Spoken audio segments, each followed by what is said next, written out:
You're reading a true story where the bond between man and animal transcends the boundaries of life and death, defying fear and the unexplainable. This isn't just the journey of a dog named Max and his owner, Jake. It's a journey that touches the heart of every one of us.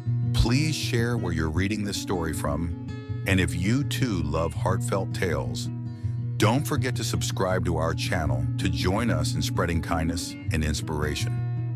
Today's story will make you see the world and unconditional love through new eyes. Jake lived alone in a small wooden cabin nestled deep in the suburbs of Northern Oregon, where endless pine forests stretched tall like ancient soldiers guarding a timeless land. The old, quiet house stood isolated amid nature, far from the clamor of the city, far from other people. That was his world, a silent, solitary one, withdrawn into itself after Jake's life had crumbled almost entirely. Years ago, he'd had it all: a loving wife, a steady job in construction, friends, weekend gatherings, and family vacations. But their marriage fractured over time, not from infidelity or arguments, but from a nameless coldness. The woman he loved drifted further away each day until one day, she left a brief note and walked out, taking the light with her. From then on, Jake gradually severed ties with his family, partly out of shame, partly because he no longer knew who he was in that world. The only thing left by his side was Max. Max, a golden retriever with honey-colored fur and eyes that seemed to speak, wasn't a dog Jake had bought. He found him during an autumn rain years before. At the time, Jake was sitting in his car, a bottle of whiskey in hand, his mind in chaos. He'd been thinking of the worst, but a faint bark from the roadside stopped him. Under the pouring rain, inside a discarded cardboard box, was a tiny creature trembling, filthy, soaked, abandoned, just like Jake. He brought Max home as an excuse to keep living. But day by day, Max grew, bringing not just life, but pulling Jake back from the abyss. They became survivors leaning on each other. No need for words, just presence. Max never left Jake's side, even on days when he was drunk and sprawled on the floor. The dog would lie there, resting his head on Jake's chest, his sad eyes saying, "I'm still here, no matter what happens." That morning, the sky was overcast, heavy with an ominous foreboding. Jake drove Max to the vet. Lately, Max had been moving slowly, his left hind leg trembling at times, and he no longer greeted Jake's return with his usual enthusiasm. Jake had a sinking feeling, but he wasn't prepared for the vet's diagnosis: bone cancer, terminal stage, with the tumor already spreading. Even amputating the leg would only buy Max a few months filled with pain and heavy medication. Jake's hand shook as he signed the form refusing surgery. Not because he didn't love Max, but because he loved him too much to force him to endure agony just to cling to him a little longer. He held Max close as they left the clinic, tears falling onto the dog's thick fur, now thinning noticeably. Max leaned his head against Jake's neck, oblivious to the news, only sensing, as always, that his owner was grieving. That afternoon, the sky unexpectedly cleared. A ray of sunlight pierced the heavy clouds, illuminating the grassy backyard. Jake sat on the porch steps, clutching a cold coffee, watching Max amble slowly across the lawn. The dog sniffed every bush, paused under the old maple tree, and looked up at the sky. Something in that gaze choked Jake. It was as if Max, too, was trying to memorize each breath of the world, knowing time was slipping away. That night, Jake sat sleepless by the fireplace, papers and pens scattered on the floor. He began writing a list, not of tasks, but of places Max had never been, places he'd promised to take him, but never did.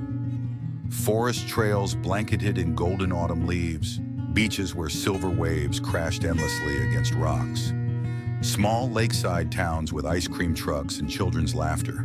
He wrote, scratched out, and wrote again. It would be their journey, not an escape, but a farewell to the world in the most beautiful way possible. The next morning, Jake rose early. He packed the old pickup truck, sleeping bags, water, a camera, a few books, and Max's favorite box of biscuits. Max lay by the door, watching intently, then struggled to stand despite visible pain. Jake knelt, wrapping his arms around him, burying his face in Max's fur. "We're going on a little trip, okay?" Max whimpered softly, his tail thumping the floor. Agreement. Before getting in the truck, Jake glanced back at the cabin. It had witnessed his darkest days, but also where Max had saved him. This time, they didn't know if they'd return, but Jake wasn't afraid anymore. He started the engine, played soft music. As the truck rolled away from the leaf-strewn path, Max poked his head out the window, the breeze ruffling his golden fur. For the first time in days, Jake smiled. Not because the pain was gone, but because he knew, from now on, every moment would be precious. And so they left the past behind, embarking on a journey neither wanderer could predict the end of. But one thing was certain, it would be unforgettable. The rain that year fell as it had that day long ago, cold, relentless, and despairing. Heavy drops pounded the truck's roof as if the world wept alongside Jake, but he felt nothing but emptiness. The old silver pickup sat parked on a deserted roadside, its headlights casting a dim beam through the misty downpour. Inside the cab, Jake sat motionless, gripping a cheap bottle of whiskey, staring blankly through the fogged windshield. His breath was thin, like the cigarette smoke curling and dissolving in the air, silent as the final thought taking root in his mind. He couldn't recall why he'd left home that night, only that everything had collapsed faster than he'd imagined. A decade-long marriage was now just a faint shadow of love. The wife he thought would be his lifelong partner left a cold note and her wedding ring on the kitchen table. No tears, no shouting, no dramatic farewell, just a departure so quiet it was as if he'd never mattered. Jake didn't react. The only thing he did was grab the bottle, drive out of town, and seek a hidden corner in the woods where no one would find him. The rain grew heavier, and his heart seemed ready to burst. Outside, the forest was a black void, threatening to swallow the truck whole. No lights, no voices, only the wind howling through the pines like a mournful wail. Jake pulled a small sleeping pill from his pocket, something he'd kept in the drawer for sleepless nights. He held it, staring at his sweat-soaked palm. He thought of his mother gone years ago to cancer, of his father, a stern man who'd grown distant and hadn't spoken to him since he dropped out of college, of everyone who'd walked out of his life without looking back, and finally of himself, a failure, abandoned, hollow. The pill remained in his hand, the rain hammering the roof like it urged him to end it all. But then, a faint sound broke through. At first, Jake thought he'd imagined it. Maybe the wind, maybe a squirrel brushing the truck.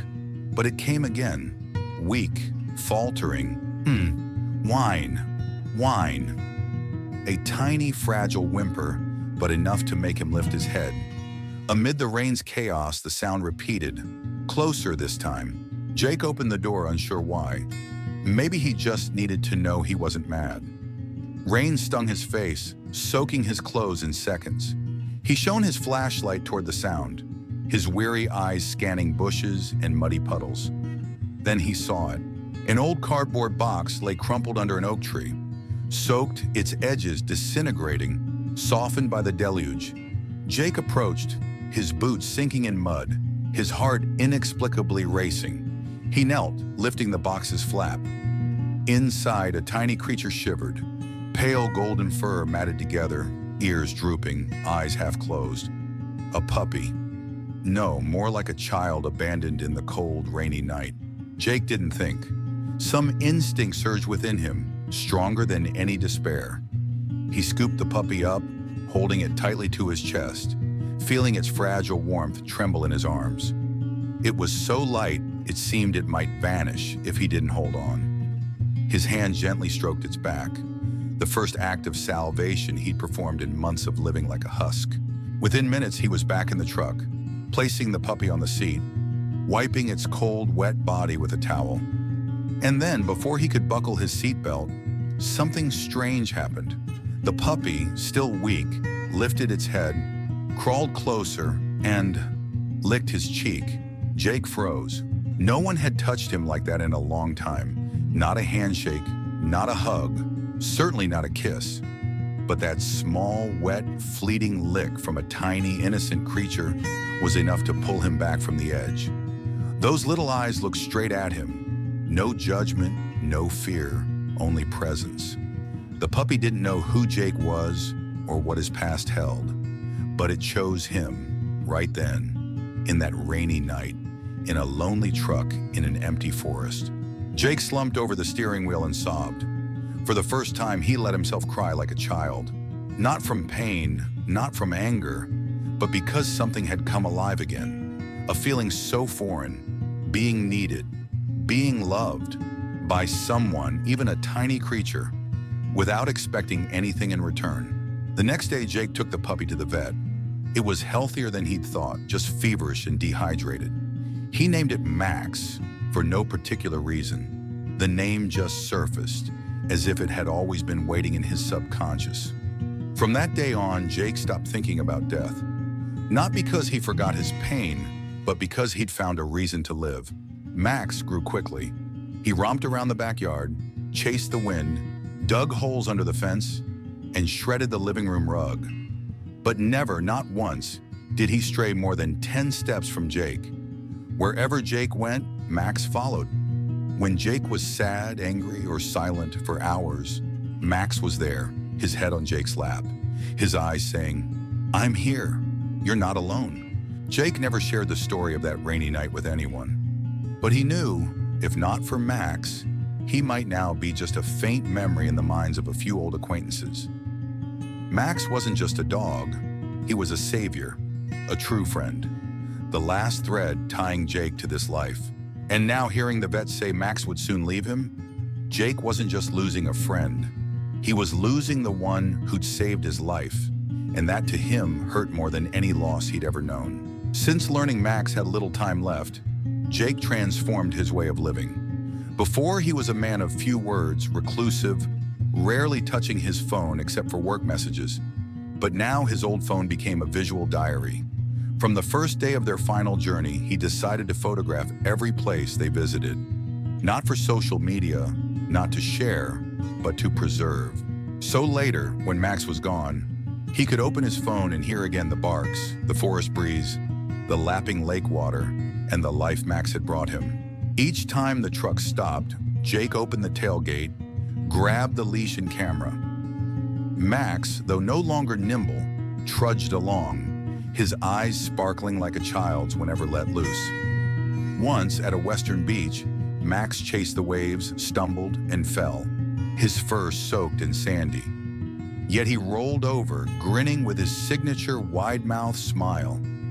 Jake snapped a photo right then, his hand trembling with emotion. At a roadside gas station, Max wore a cowboy hat gifted by a little girl while Jake munched on fries. A blurry, off-angle selfie, but the best photo he'd ever taken. Then one day they reached Green Hollow, a little-known forest over 20 miles from the nearest town. Jake hadn't planned to stop, but Max grew unusually excited as they passed the weathered wooden sign. When Jake turned onto the narrow gravel path, Max barked, his tail wagging so hard it nearly hit the window. Something stirred him, and Jake had learned to trust Max more than anyone else in the world. The day was strangely beautiful. Sunlight filtered through towering trees, casting dappled patterns on the leaf-strewn ground. The air was cool but not biting. Birds chirped everywhere, creating the most natural symphony Jake had ever heard. Max walked slowly but joyfully, sniffing dry branches, pausing to drink from a small stream trickling between rocks. Jake smiled to himself, watching Max tilt his face to the sun as if savoring it. He thought, if there's a place in the world to say goodbye, it might be here. That's why he decided to take another photo. Not just to capture the scenery, but to hold on to the moment when Max was still alive, still by his side, under a sky that felt like nature's blessing. He opened his phone, switched to the front camera, and crouched to frame them both. Max sat still, tilting his head as if posing. Jake pressed the button, and the photo saved in an instant. A snap of fingers, a piece of life. He didn't check it right away. They walked a bit further until the sun began sinking behind the western mountains. The breeze grew stronger, carrying the scent of damp grass and a faint mist settling over the ground. Jake and Max returned to the truck, draping his jacket over the seat. As usual, he opened his phone to view the photo, and then he froze. The image appeared clearly on the screen. He and Max stood in the vibrant forest light, both their faces bright and serene. But behind them, a few meters away, was a faint silhouette. At first, Jake thought it was a tree blurred by the wind, but the closer he looked, the more his heart tightened. The shape. It was unmistakably Max. Not the sick Max, but another Max, healthy, standing tall, his fur gleaming, eyes bright, staring straight at the lens, while the real Max had his head lowered. Jake swallowed hard. A chill ran down his spine. His hands shook, wanting to close the screen but unable to look away. He zoomed in. No denying it. It was Max. But it couldn't be Max. How could there be a second Max behind them, in an empty forest, when it was just the two of them? No one followed them. No other dogs were around. A prank? A trick of light? Or a sign? The wind howled louder, dry branches clattering like whispers. Max lifted his head, growling softly, then stood, staring out the window. Jake felt the forest shift unnaturally. The sounds from before, birds, streams, vanished. Only his heartbeat pounded in his chest. He jumped up, opened the truck door. Max leapt out, ears perked, nose sniffing the air. Jake scanned around, his pulse racing. No one was there, but he knew. Something was watching them. Jake screenshot the photo, saving it. Later he'd analyze it, maybe send it to an expert. But for now, he just wanted to leave. Despite its beauty, despite its paradise-like calm. On the drive out of Green Hollow, Jake didn't speak. Neither did Max, but he felt somehow that the photo was a warning or a signal, something beyond his understanding, unexplainable by science or logic. A whisper from an unseen world, saying this journey wasn't just a farewell, it was a path where even souls would be guided. That night at a roadside motel, Jake sat for hours in the truck, staring at the strange photo. For the first time in years, he felt he was stepping into something, not of the world he knew. And beside him, Max, sick and frail, still looked up at his owner with unwavering trust. Eyes that seemed to say, "I'll go with you, whatever lies ahead." Right after leaving the spot in Green Hollow where he and Max took the eerie photo, Jake sensed something was wrong. It wasn't immediate panic, but a simmering unease, a vague fear burrowing into his subconscious. Like an invisible thread tightening around his throat, gentle enough not to choke, but enough to quicken his pulse. He'd known loneliness, faced death, collapsed under loss. But this was different. It didn't come from within him. It came from outside. Jake slowed on the forest path, dry leaves crunching underfoot, the sounds stark in the increasingly unnatural silence. Just minutes ago, the place had been alive with noise. Birds flitting, insects humming, streams gurgling. Yet now everything had stopped. Not because dusk was near, not because of bad weather, but as if every living thing in the forest had fallen silent to make way for something approaching. The wind ceased. The tall trees stood still. The forest seemed frozen, wrapped in a thick, heavy air that made each of Jake's steps feel like wading through quicksand. He glanced at Max, a few paces ahead, and unease hit him. Max's tail no longer wagged, his excitement gone. Instead, his body was rigid, tail tucked, legs close to the ground, head low, ears upright. His eyes locked on a point ahead, a dense bush by the trail, where the afternoon light no longer reached, only a shadowy, indistinct gloom. Max began to growl, a low, drawn-out sound rumbling from his throat like a warning. Not the bark he'd use for a squirrel or forest critter. This was the growl of a dog on high alert, ready to protect his owner if needed. Jake stopped, sweat beading on his forehead despite the mild air. He swallowed, but his throat was dry as sand. That bush, what was in it? A wild animal? A person? Or something else? He didn't dare think further. His grip tightened on Max's leash, but the dog didn't budge, as if drawn to the darkness by an unseen force. Jake stepped back, eyes fixed on the bush. No sound came from it. No rustling leaves, no breathing, no sign of life. But his gut screamed that something was there, and it was watching them. Suddenly, Max barked sharply, yanking the leash, then froze, growling again. The bark tore through the silence like a blow to an invisible wall, startling Jake so much he nearly dropped his phone. For a fleeting moment, he thought he saw something dart through the shadows. No clear shape, no color, just a swift motion gliding past his eyes before vanishing. His heart raced. Part of him wanted to scream, to flee as fast as possible. But another part, stronger, surged up. The instinct to protect Max. He couldn't leave Max behind. He couldn't let anything, even a hallucination, threaten the creature that had saved him. Jake knelt beside Max, placing a hand on his head, whispering, "It's okay, old boy. We're getting out of here." Max kept growling, but Jake's touch briefly stopped his barking. Jake tugged the leash, intending to turn back. But then, a sound came from behind. A branch snapped, distinctly, broken under the weight of something stepping on it. Jake spun around, eyes wide, his heart skipping a beat. Behind him, the forest path stretched deeper into dense foliage. Nothing was there, just moss-covered trees standing like silent sentinels. But he knew he hadn't misheard. Something had just passed behind him. Max growled again. This time, not toward the bush, but the opposite direction, where the sound came from. The way Max turned, backing close to Jake's legs in a protective reflex, sent a chill down his spine. "Let's go," Jake muttered, not daring to look back again. He pulled Max, walking faster, eyes darting side to side. The air grew thicker, no longer smelling of pine but of damp decay and the sharp tang of disturbed earth. Even the sunlight dimmed, as if drained by something nameless. Jake started hearing it again, not sure if it was wind, breathing, or footsteps, but it followed. When he stopped, it stopped. When he moved, it resumed. And Max knew. His eyes no longer fixed in one direction, but kept turning, barking softly, warning. At a bend in the path, Jake nearly shouted in relief seeing his old pickup parked among the trees.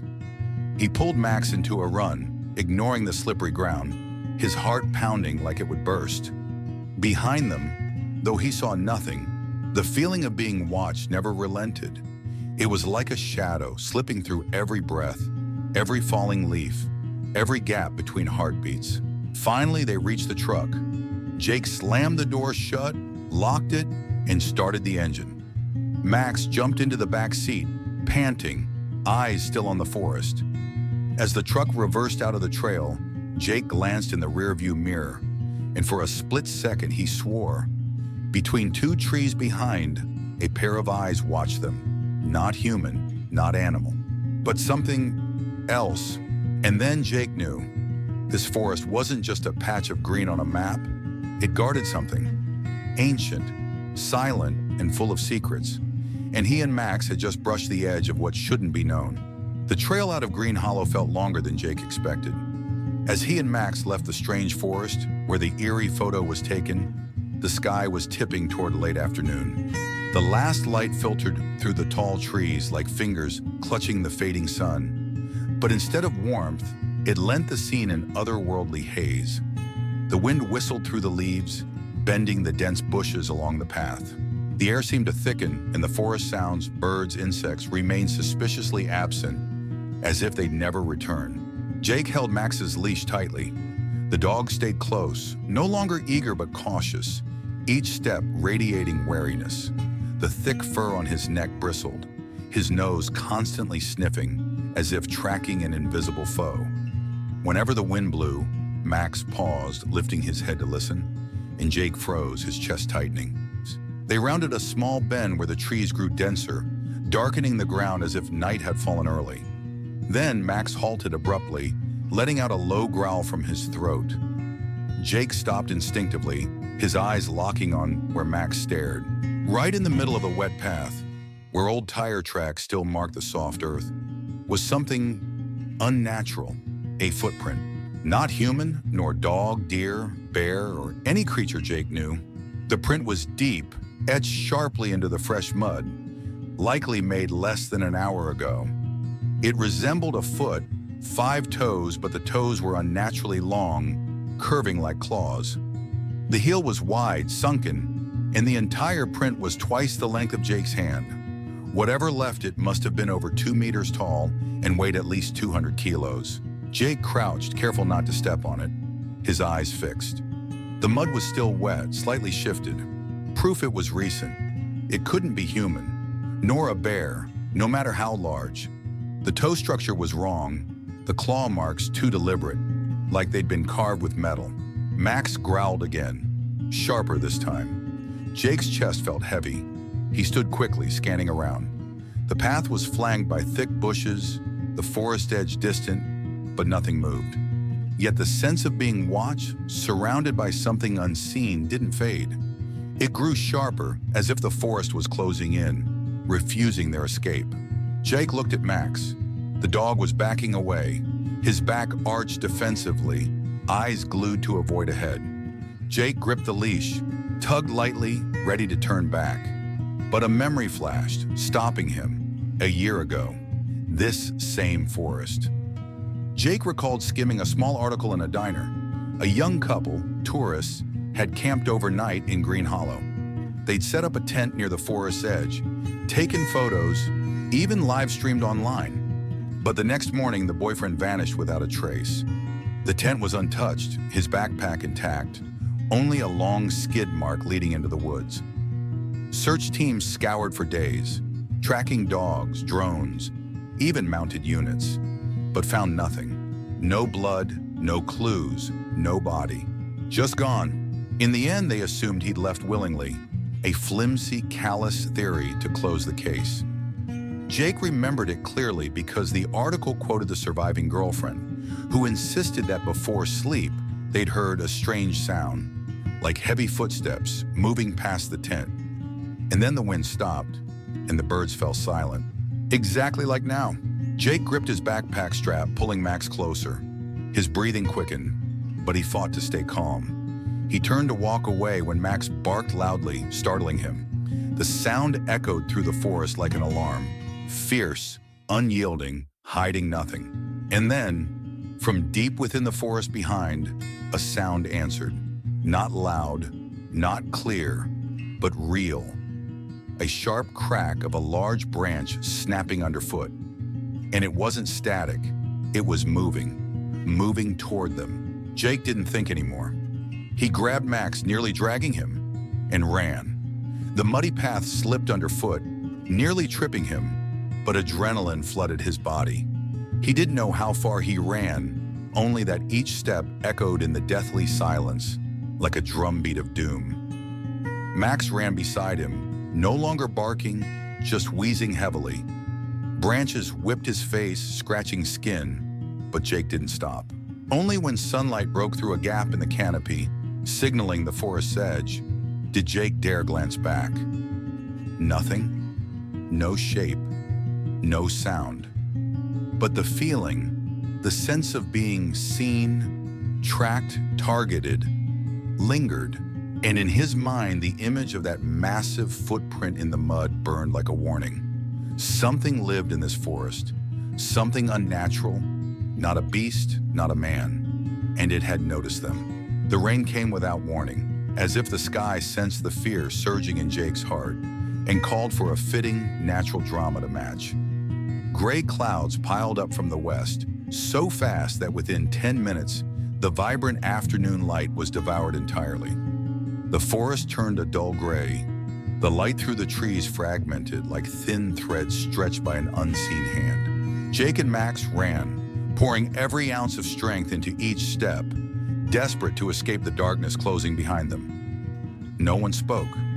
No need. They both knew. Something was back there. Not a hallucination, not a fleeting feeling, but real, tangible, audible, felt as clearly as the blood pounding in their temples.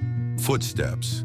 At first a snapping branch, then a thud, slow, heavy, rhythmic, as if the ground trembled slightly with each step.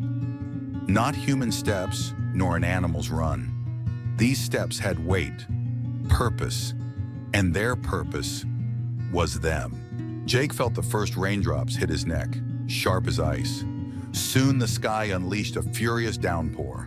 The wind roared, bending slender trees, branches clashing like the applause of an awakening forest. Rain mixed with sweat on Jake's face, stinging his eyes, blurring his vision. He wiped them, but his muddy, scratched hands only worsened it. The forest path became a slick mire. Leaves stuck to his boots, each step dragged back. Max slipped once, then scrambled up, staggering on. Jake wanted to carry him, but his own body was failing. His lungs burned for air, his heart hammering like it would leap out. Whenever he thought to stop and rest, the sound behind returned. Closer, louder, clearer, erasing any urge to pause. Jake fumbled for his phone, hands shaking, the screen soaked. No signal. A single bar flickered, then died. No calls, no texts, no GPS. Isolation swallowed him like the thickening night. They were in a place that didn't want to be found. Thunder rumbled overhead like an ancient growl. A lightning bolt tore the sky, its glare blinding Jake. In that flash, he looked back and saw a shadow, not distinct, not detailed, but enough to know they weren't imagining it.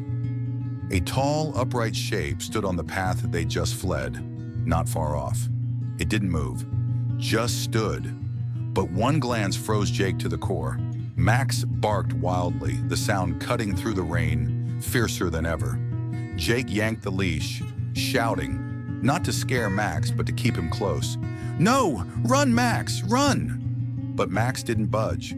He stood in front of Jake, fur bristling, eyes blazing. Even in utter terror, his instinct was to shield the man who'd saved him. Jake sank to one knee, clutching his chest, his breathing ragged. Every cell screamed with exhaustion, but fear of losing Max, forced him up. He grabbed Max, using all his strength to pull him away.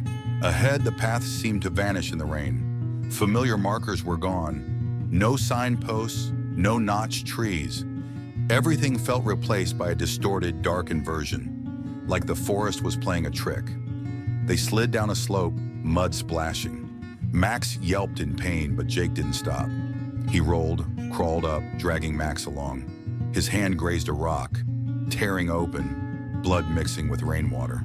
But he felt nothing but the urge to run. Run from the shadow he'd seen, from the footsteps pressing behind, from the too perfect silence of the ancient forest.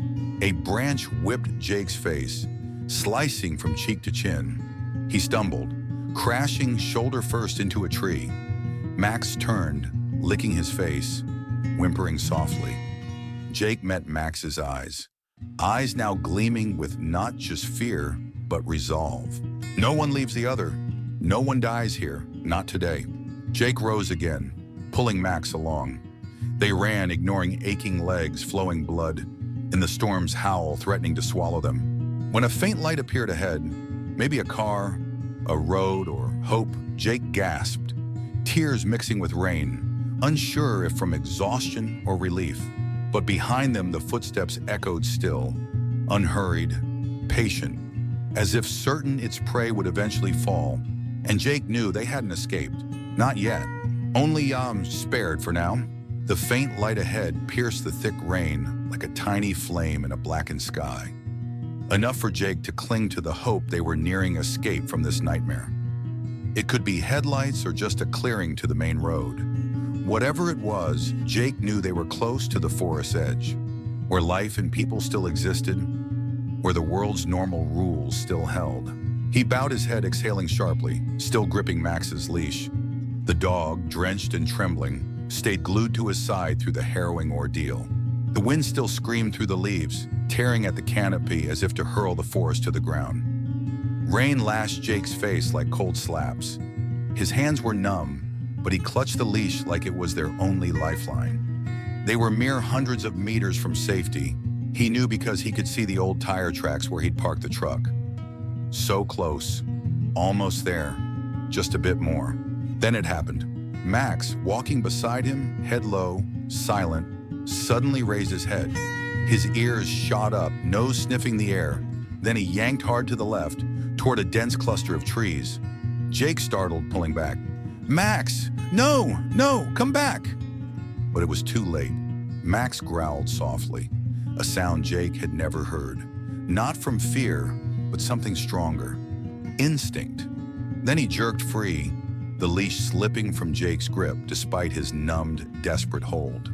Max bolted into the forest, no hesitation, no looking back. As if drawn by something invisible Jake couldn't see. In an instant, he vanished into the darkness.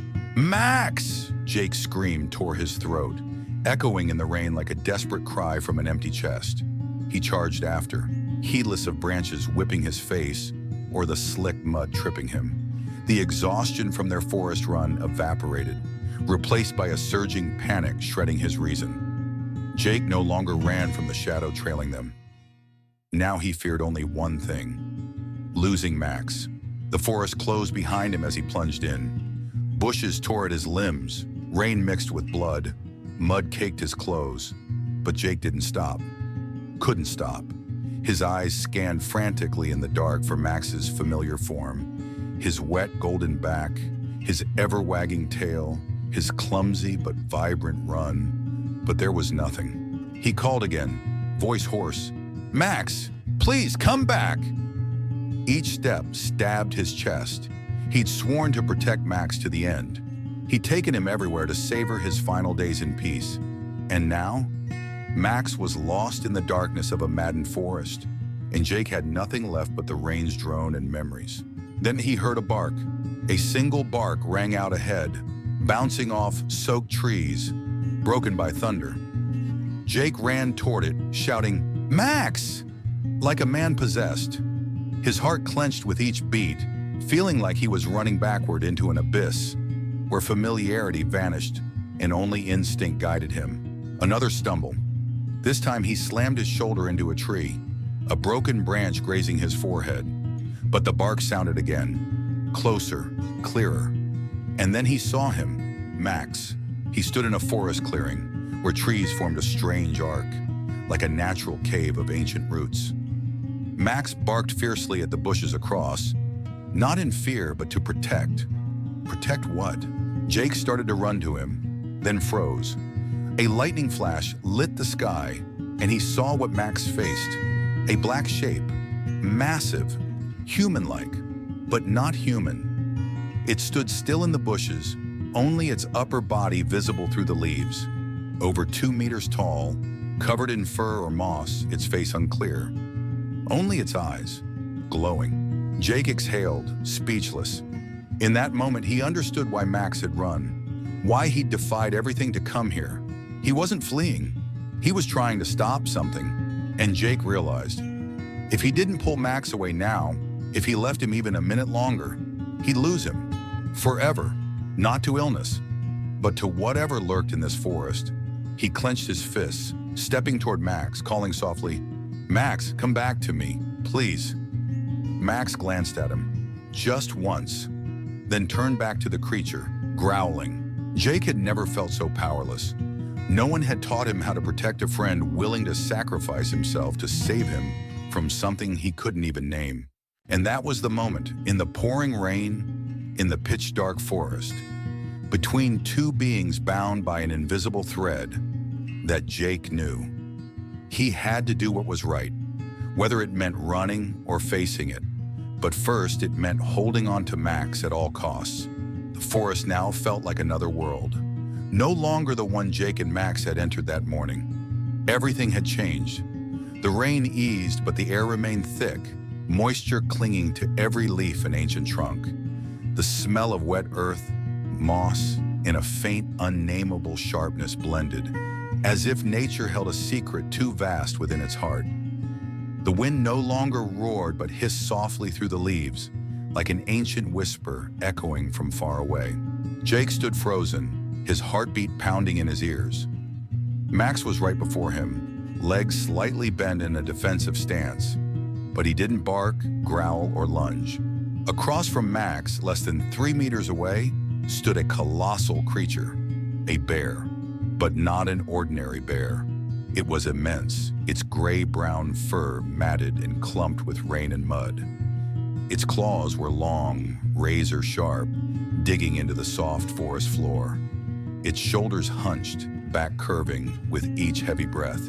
And its eyes, those eyes, weren't the wild glare of an enraged beast, but a look of desperation. Jake held his breath, every cell in his body icing over. He thought Max would be torn apart in a single swipe. But what happened next shattered everything he knew about instinct and wildness. Max took a step forward, slow, deliberate, without a hint of threat.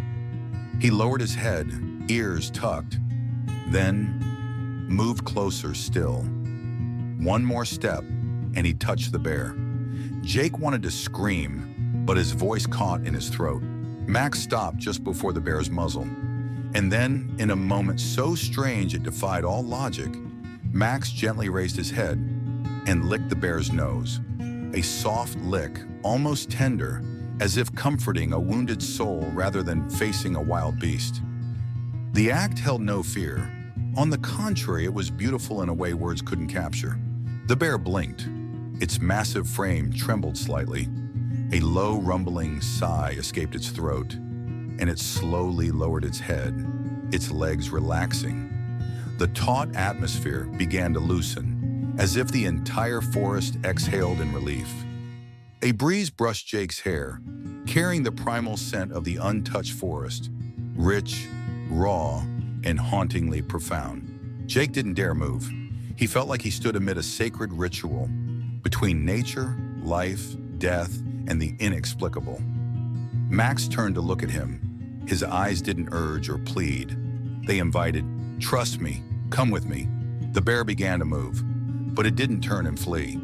It faced deeper into the forest, taking slow, deliberate steps. Each one thudded on the ground. Max followed.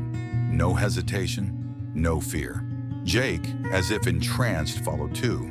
His boots sank into the soft earth, his torn jacket snagging on branches, his hands still bleeding from falls.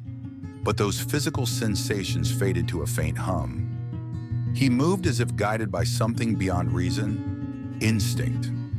The bond between him and Max was no longer a leash, it was trust. They trailed the bear mother silently, like pilgrims on a sacred trek. The forest opened before them, no longer as dark as before. The trees thinned, leaves parting to reveal a hazy glow ahead. The ground grew drier, clearer, as if they'd left the forest's shadowy heart and entered a realm few humans had ever touched. Finally, they reached a clearing. Amid a moss and stone-covered hollow stood a dilapidated wooden cabin. Its roof nearly collapsed, windows shattered, planks rotted and draped in lichen. The cabin felt like a relic from a forgotten era, consumed by time. But the bear didn't stop.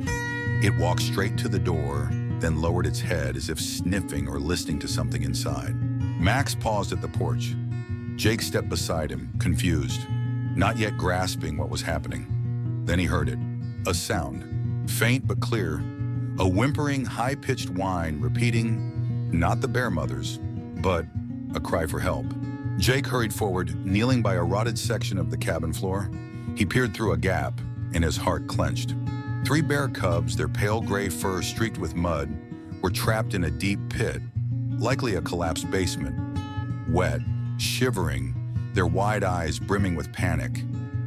They'd fallen in, unable to climb out, and had been there for who knows how long, maybe since before the rain began. And the bear mother, she wasn't attacking, wasn't wandering aimlessly.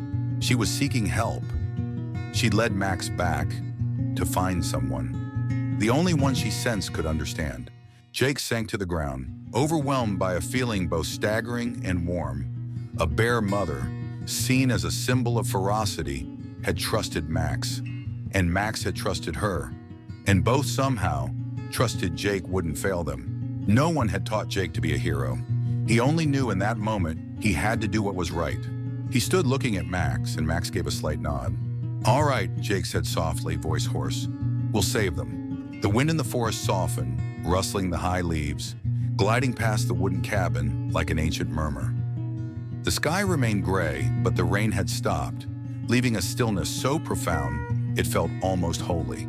The cabin where Jake stood with Max and the massive bear mother wasn't just an abandoned shack. It carried an otherness, as if it had once sheltered things long forgotten by humans, but never truly erased from the forest memory.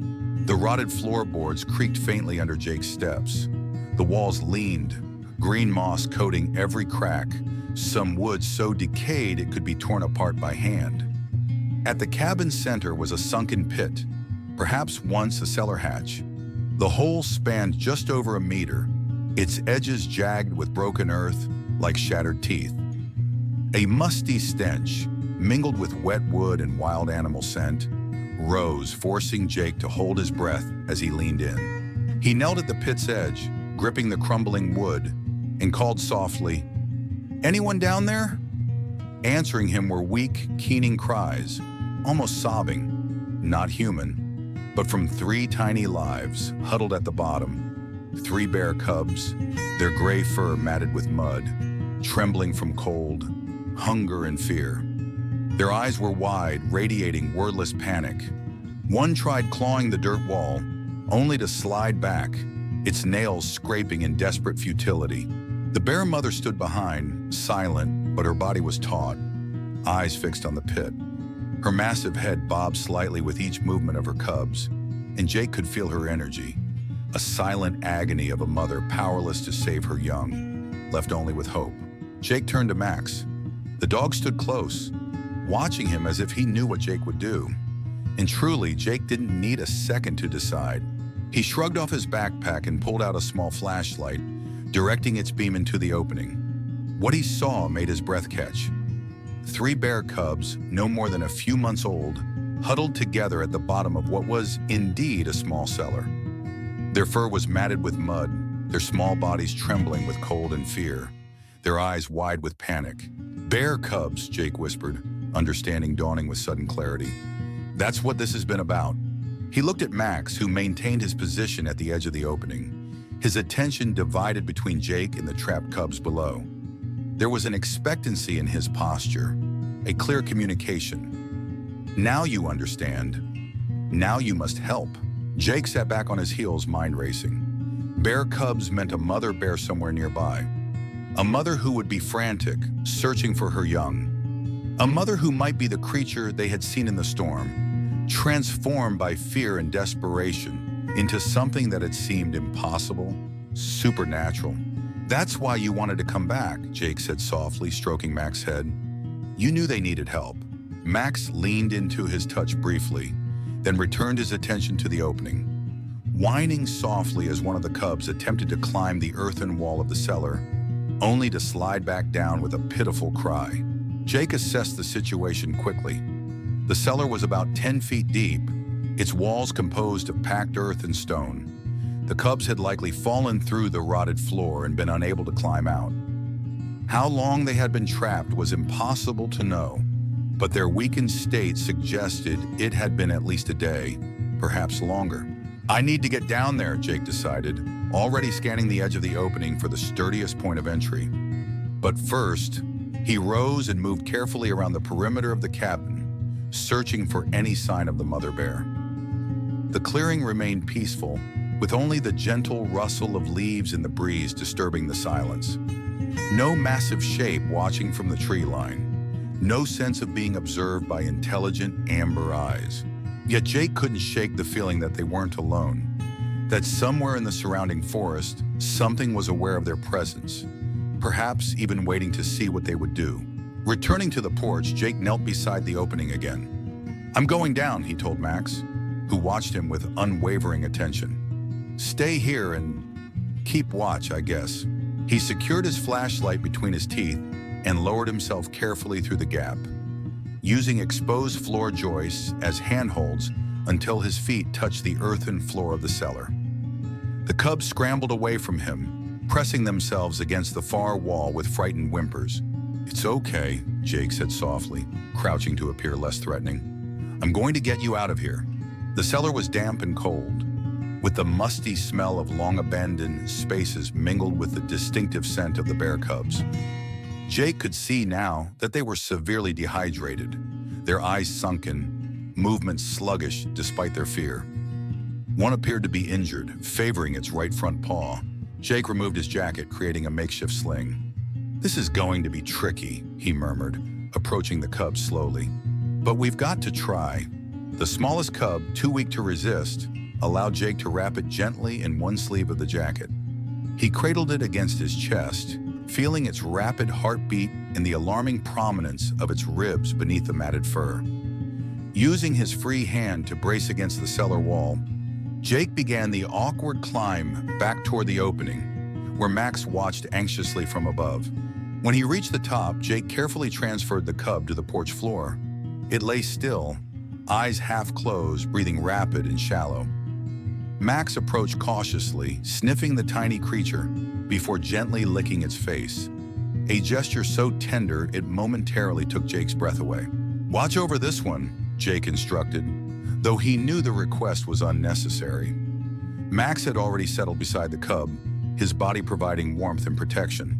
Jake made 2 more trips into the cellar, each time returning with another cub.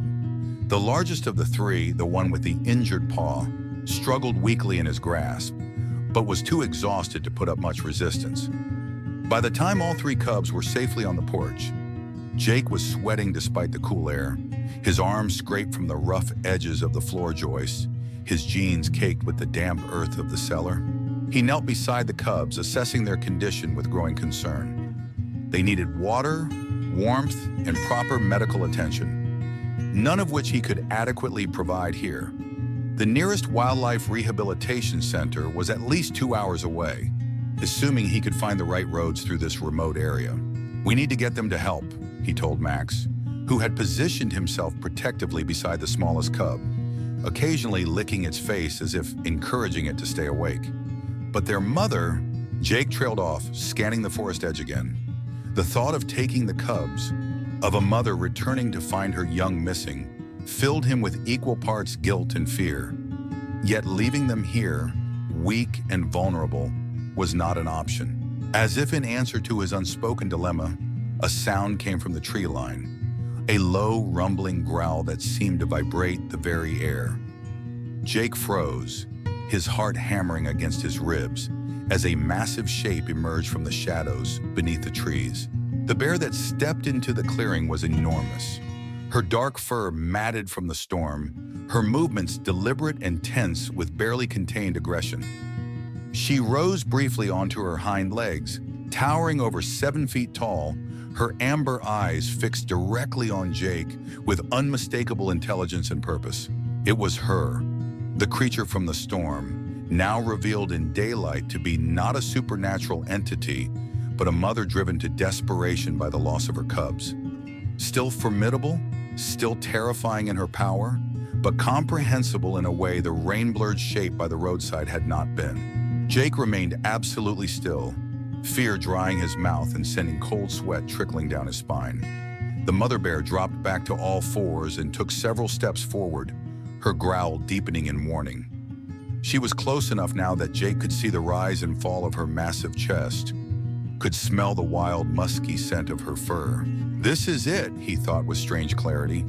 This is how it ends. But before the bear could advance further, Max did something that defied all canine instinct and human expectation. He stood moving away from the cubs and walked deliberately toward the massive predator, his posture neither aggressive nor submissive, but somehow communicative. "Max, no!" Jake hissed, terror for his dog overwhelming his own fear. Max ignored him, continuing his steady approach until he stood directly between Jake and the bear, a golden barrier that seemed impossibly small against the dark mountain of muscle and fury before him. The bear growled again, lowering her head in clear threat, but Max held his ground. Then with exquisite gentleness, Max turned and looked back at the porch where the 3 cubs lay, before returning his gaze to the mother bear. The message was unmistakable, even to human perception. Your cubs are here. They are safe, "We found them." The bear's growl faltered. She shifted her weight, nostrils flaring as she caught the scent of her young. Her gaze moved from Max to the porch where the cubs had begun to stir at the sound of their mother's voice, emitting weak cries of recognition. For a long, suspended moment, the clearing was held in perfect balance. The massive bear, the golden dog, the man frozen in place, and the three cubs weakly calling for their mother. Then Max did something that Jake would remember for the rest of his life. He approached the bear, step by careful step, until he stood directly before her.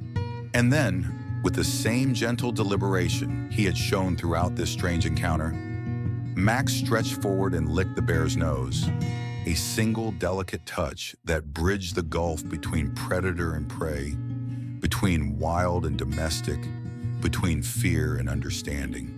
The bear remained still, her aggression visibly receding as comprehension took its place. She lowered her head further, not in threat now, but in what appeared almost like acknowledgement, before moving past Max toward the porch where her cubs waited. Jake pressed himself against the cabin wall, giving the bear a wide berth as she approached. She paid him little attention, her focus entirely on her young.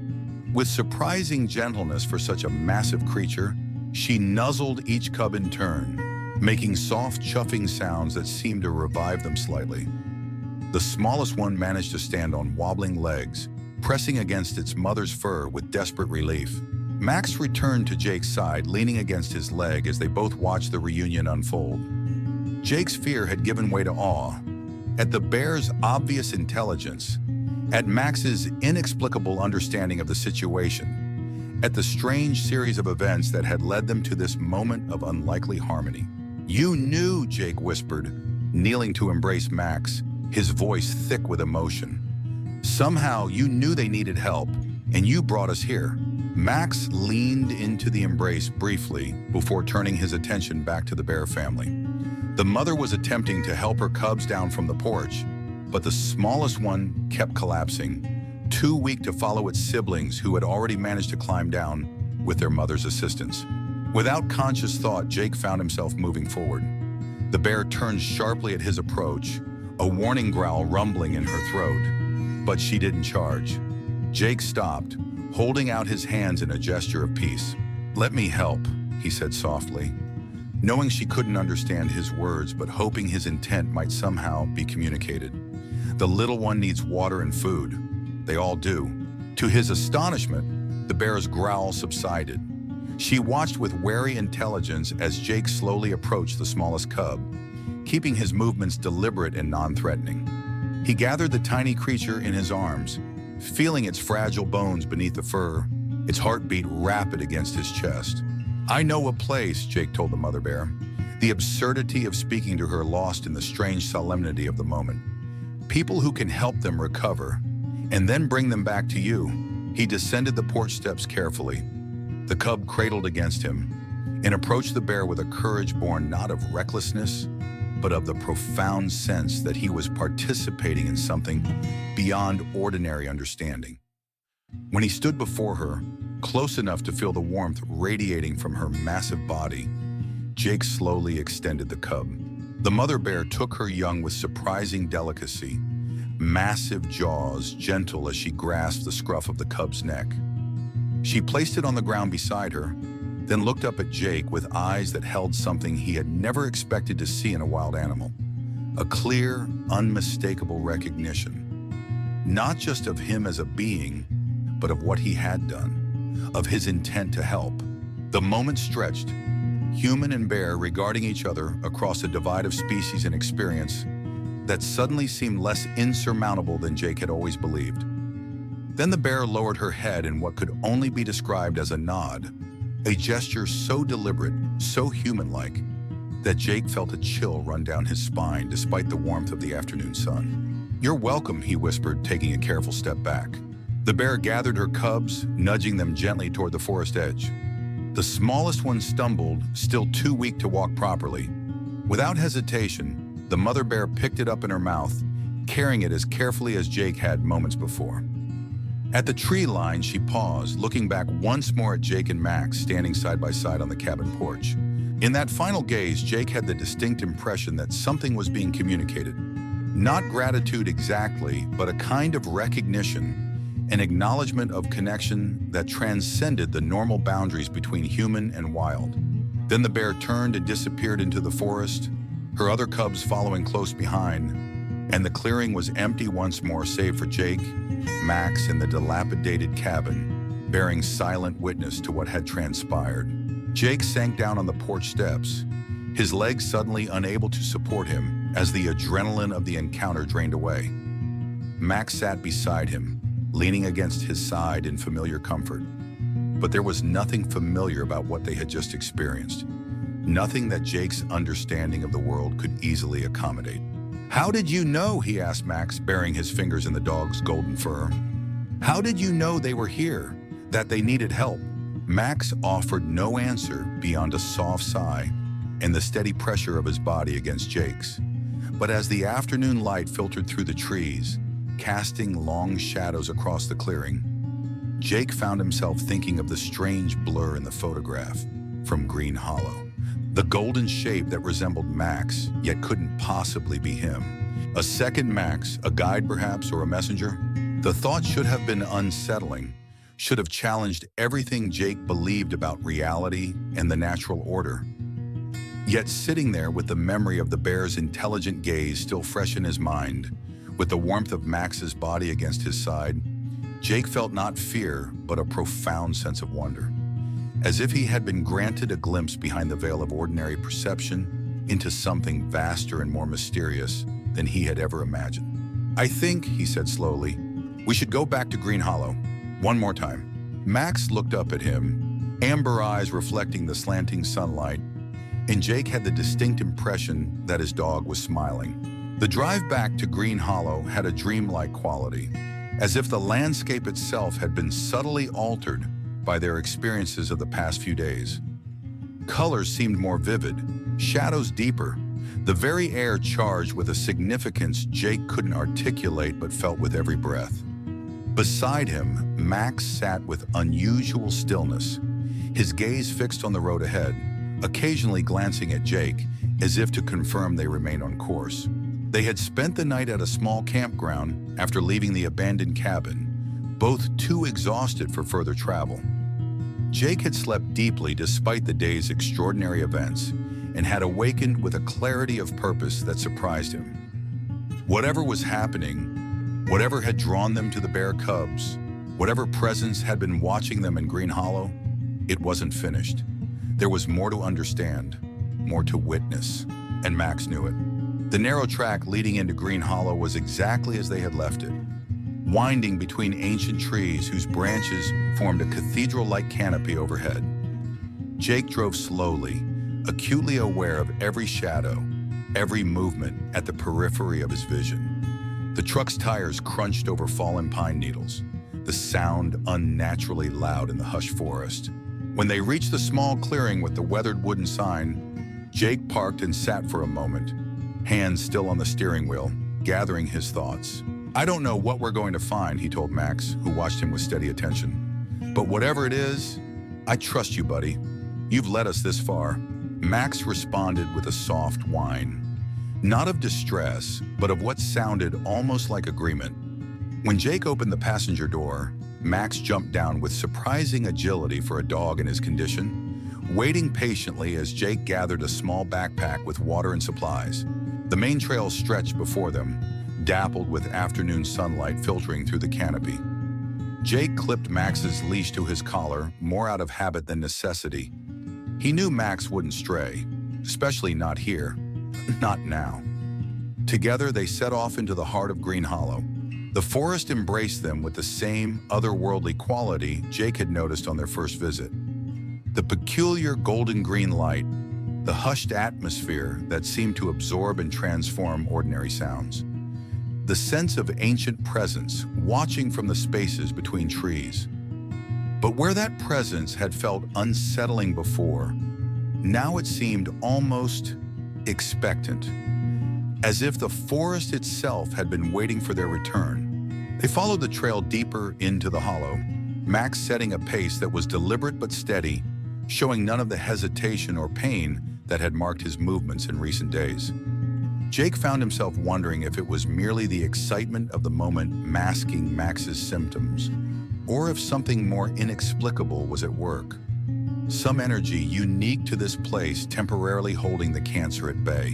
When they reached the bowl-shaped depression that formed the heart of the hollow, Max paused, lifting his head as if listening to a voice beyond human perception. Then with sudden decisiveness, he left the main trail, pulling Jake toward a barely visible path that wound between massive ferns and moss-covered boulders.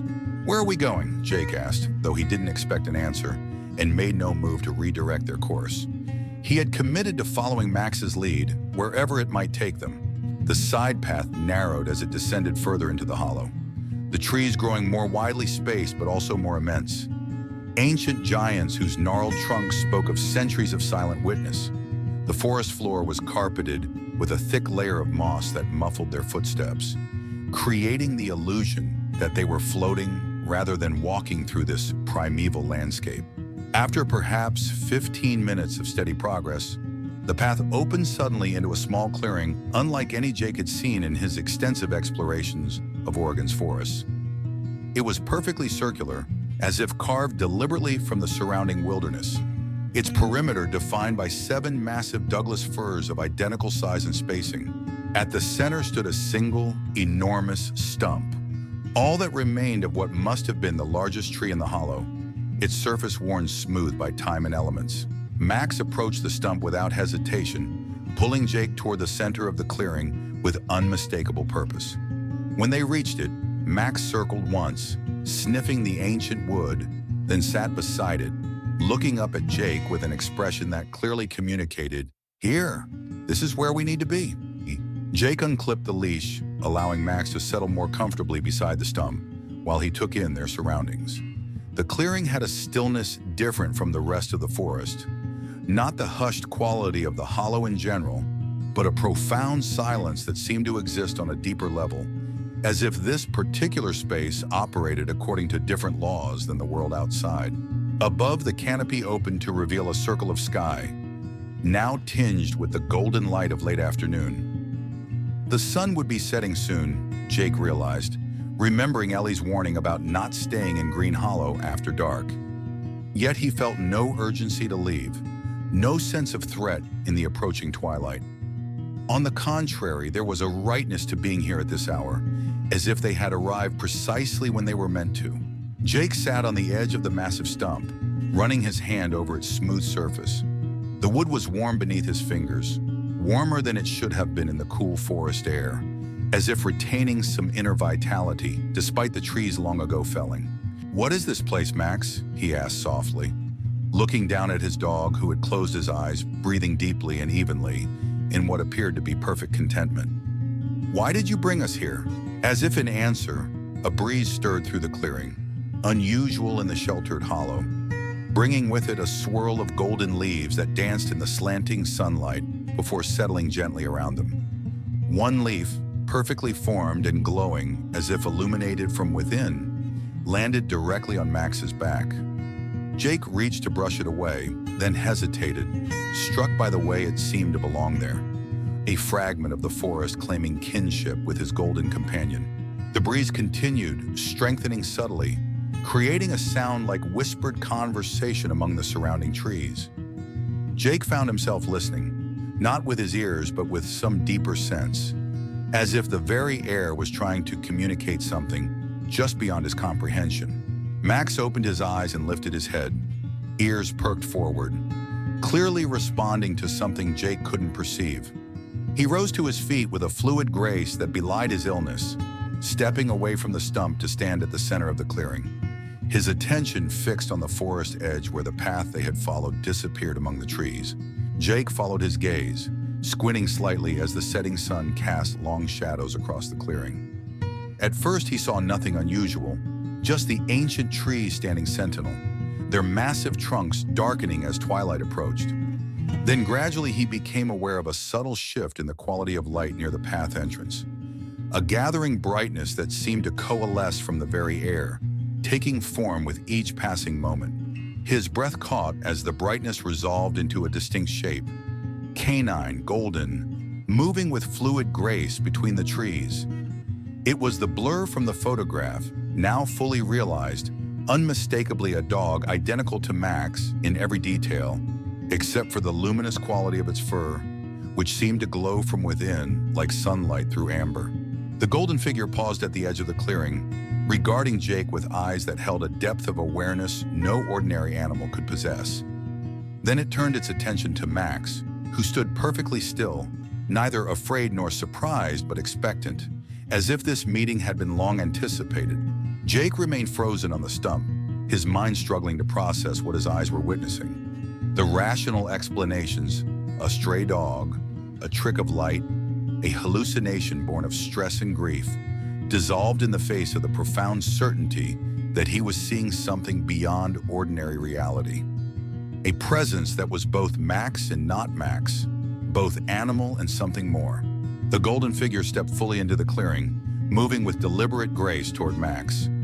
When they stood face to face, mere inches apart, Jake held his breath, uncertain what would happen in this impossible meeting of identical beings. Then, with exquisite gentleness, the luminous dog touched its nose to Max's, a gesture so simple yet so profound that Jake felt tears spring to his eyes without understanding why. A connection formed between them, visible as a soft golden light that enveloped both dogs, blurring the boundaries between physical and ethereal. Within that shared radiance, Jake saw Max's body straighten, the subtle signs of pain and illness falling away, replaced by a vigor and wholeness he hadn't displayed in weeks. Understanding dawned with sudden clarity.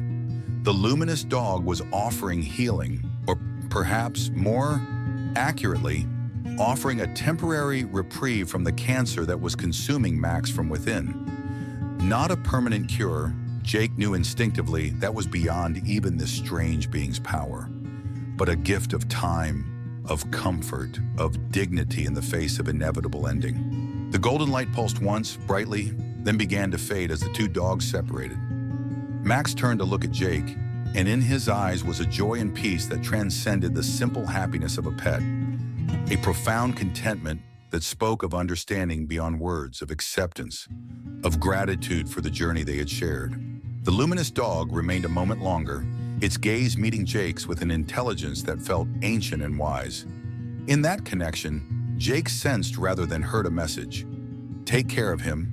The time is short but precious, and when it ends, know that he will not be alone. Then as the last direct sunlight faded from the clearing, the golden figure turned and walked back toward the forest edge, its form gradually dissolving into the gathering twilight until only a faint glow remained, weaving between the trees like a memory of light before disappearing entirely.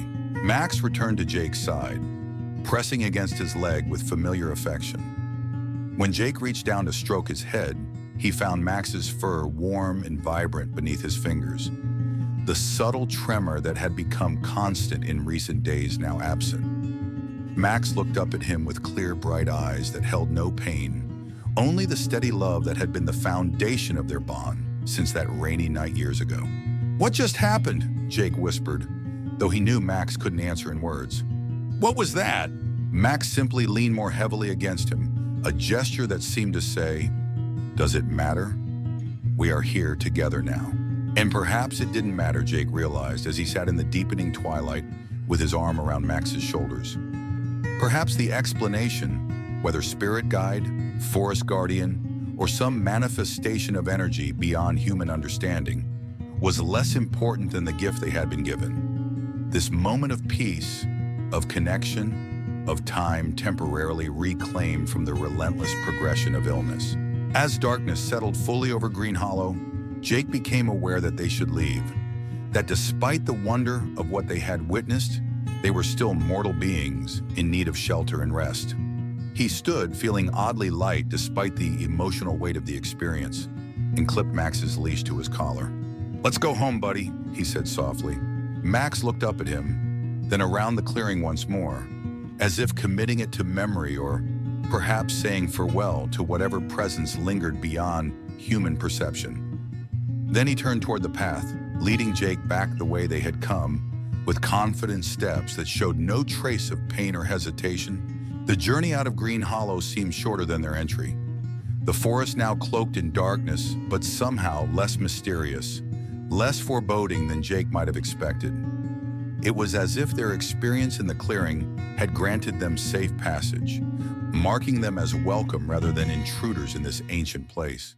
When they reached the truck, Jake helped Max into the passenger seat, noting with wonder how easily the dog moved, how the dullness had vanished from his coat, replaced by the healthy sheen that had been his hallmark before the cancer. It wasn't a cure.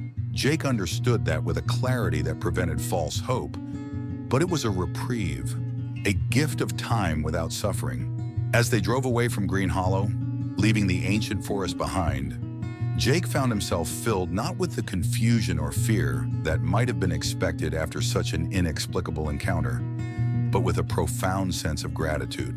Whatever had happened in that circular clearing, whatever force or entity had manifested as Max's luminous double, it had acted out of what could only be described as compassion, offering comfort to a dying companion, easing the path that all living beings must eventually walk.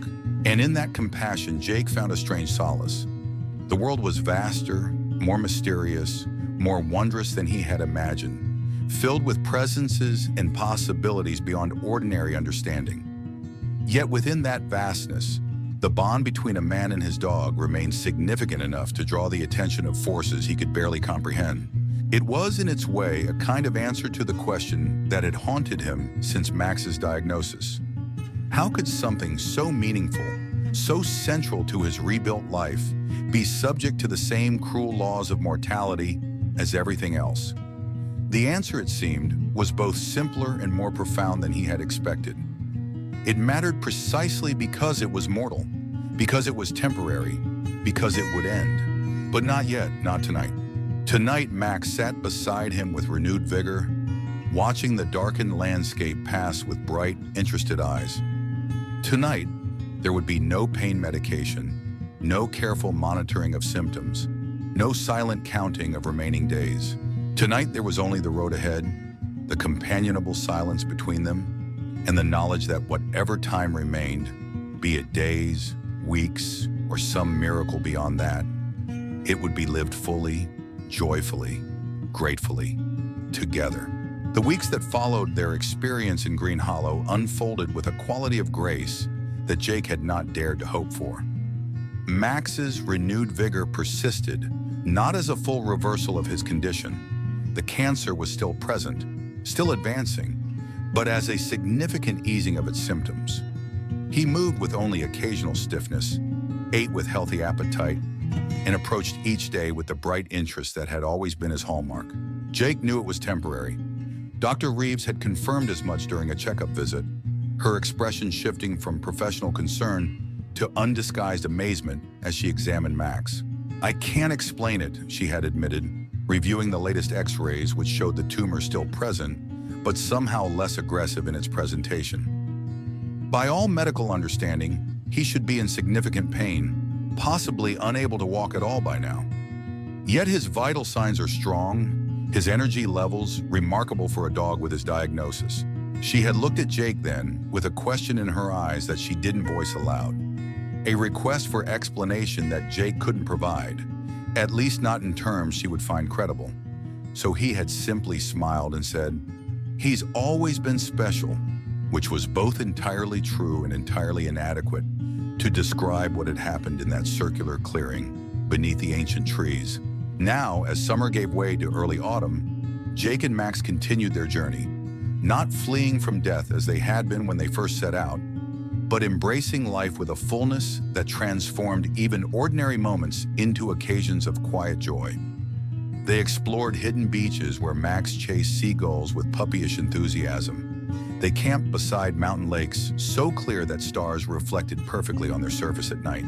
They sat together on countless overlooks, watching sunsets paint the sky in colors no artist could capture. And through it all, Jake maintained a silent awareness of the gift they had been given. Not just the easing of Max's symptoms, but the understanding that had come with it.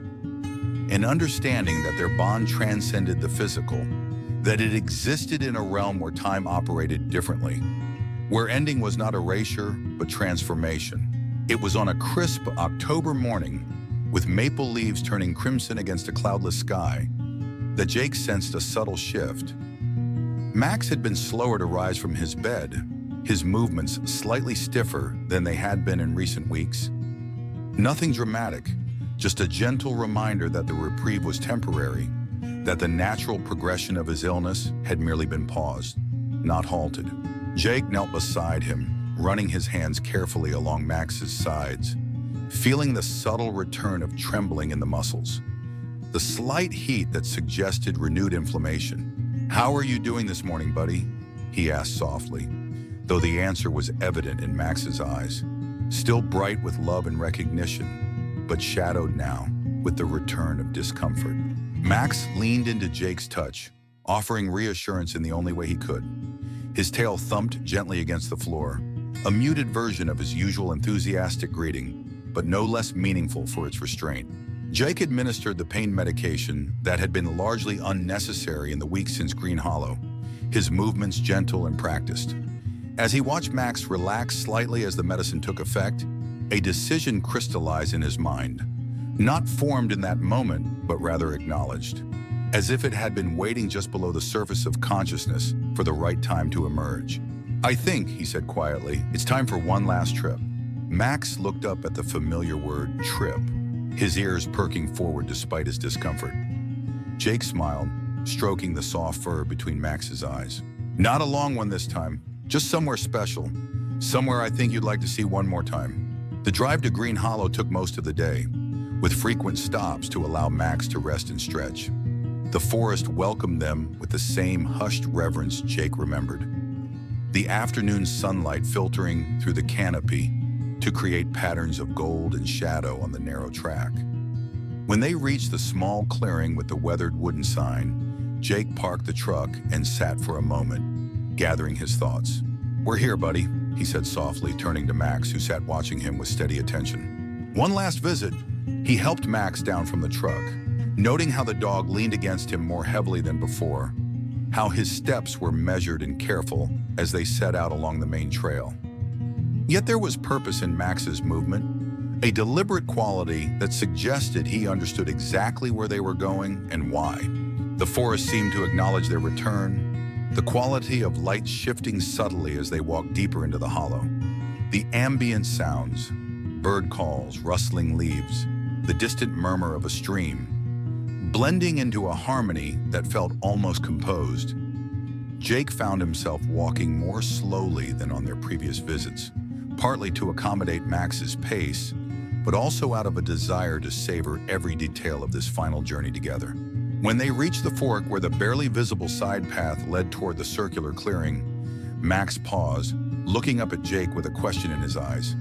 Jake nodded, unclipping the leash to allow Max to lead the way at his own pace. "Go on, buddy, I'm right behind you." Max moved forward with renewed energy, his steps more sure as they followed the winding path between ancient trees and moss-covered boulders. Jake trailed slightly behind, watching the golden shape of his oldest friend navigate the forest with the confidence of one returning to a place of profound significance.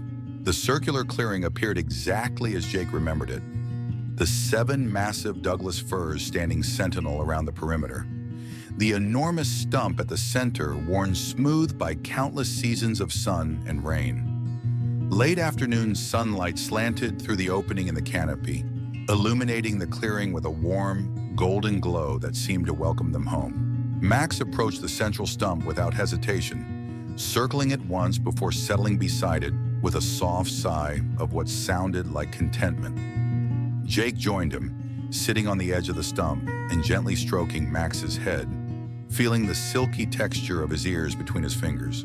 "Remember the first time we came here?" Jake asked, his voice soft in the hushed clearing. "How scared I was of what we saw. How I didn't understand?" Max leaned against his leg, a solid presence grounding Jake in the moment, despite the otherworldly quality of their surroundings. The forest around them seemed to be listening, the usual ambient sounds fading to a profound stillness that held neither threat nor emptiness, but rather a quality of attentive waiting. "I think I understand better now," Jake continued. His words meant not just for Max, but for whatever presence might be listening beyond ordinary perception. About endings, about how they're not really endings at all, just changes, transformations. As he spoke, Jake became aware of a subtle shift in the quality of light within the clearing. Not dimming with the approaching sunset, but rather intensifying, as if the golden glow was being concentrated, gathering substance and form from the very air. He felt no fear this time, only a deep sense of rightness, of completion. Max lifted his head, ears perking forward as he too sensed the change. His body, which had been showing the renewed signs of illness throughout the day, seemed to straighten slightly, a visible energy passing through him as he gazed toward the forest edge where the path they had followed disappeared among the trees. The luminous figure emerged gradually, not as a sudden apparition, but as a natural manifestation of the forest's golden light. It took the familiar form they had seen before, a dog identical to Max in every detail, save for the radiant quality of its being, which seemed composed not of flesh and fur, but of light itself, concentrated and given purpose.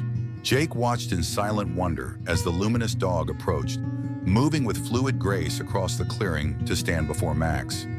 There was recognition in the meeting of their gazes, a communication beyond words or even thought, something primal and profound, a connection that transcended the boundaries between physical and ethereal. This time, Jake understood what was happening without needing explanation. The luminous being had not come to offer another temporary reprieve.